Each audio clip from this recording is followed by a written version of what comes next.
说起烤鱼，相信很多朋友都喜欢吃，它麻辣入味过瘾，下酒又下饭。如果您今天把这个做法学会了，在家也能做出饭店里的味道。准备一条新鲜活鱼，先让它喝上2两，趁这个酒劲上来以后刮掉鱼鳞，这样它不遭罪，我处理起来也比较方便。鱼鳞刮完以后，不要开肚，从背部开刀，紧贴着鱼骨操作，下刀不要太深，小心把鱼的苦胆弄破，这样在后期制作的时候更容易入味，也更美观。开好鱼背，把鱼头从中间分开，这一段不适合拍摄，直接跳过，清洗干净。重点是去掉鱼鳃和牙齿，还有鱼肚里的黑膜，这样能有效的减少腥味。接下来在鱼背上改刀，刀口不要太深，但是要密集一点，这样更方便入味。改好以后翻过来，把鱼的主骨切断，这样鱼受热以后不会翘起来。另一侧没有骨头，不用改刀，像这样就可以。腌制加入葱姜、盐和胡椒粉，盐适当多一点，再加入料酒。葱姜抓一下，把鱼的两边都抹匀。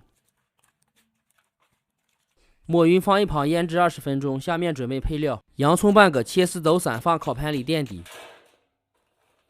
香芹洗干净切断，也放烤盘里；莲藕洗掉淀粉，再准备一些其他配菜：黄豆芽、金针菇、香菇，还有一些其他小料：葱姜蒜粒、花椒、麻椒、干辣椒段、炸好的花生米和香菜。辣椒段提前用水泡一下。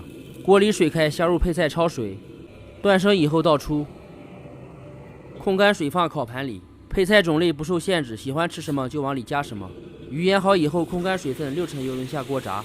在家里操作也可以用油来煎，锅太小了也可以把鱼切开，炸至表皮金黄，捞出控油。锅留底油，先下入花椒、麻椒，爆出香味，接着下入葱姜蒜粒炒香，下入干辣椒段，炒出辣香味。准备一袋左下角橱窗的麻辣烤鱼料，一袋里面有2包，可以做15斤鱼，还可以做毛血旺、水煮肉片，味道特别香。炒出红油以后，先加入1罐啤酒，这样鱼做出来更加鲜嫩入味。再加入适量水，直接把鱼放进去。调味加入盐、鸡精、白糖、胡椒粉。开锅2分钟，把鱼捞烤盘里，把汤汁倒进去，撒上一些孜然粉，味道会更香。花生米和香菜撒进去，趁热激发出香味。再撒一点熟的白芝麻，一道香辣入味又下饭的烤鱼就制作完成。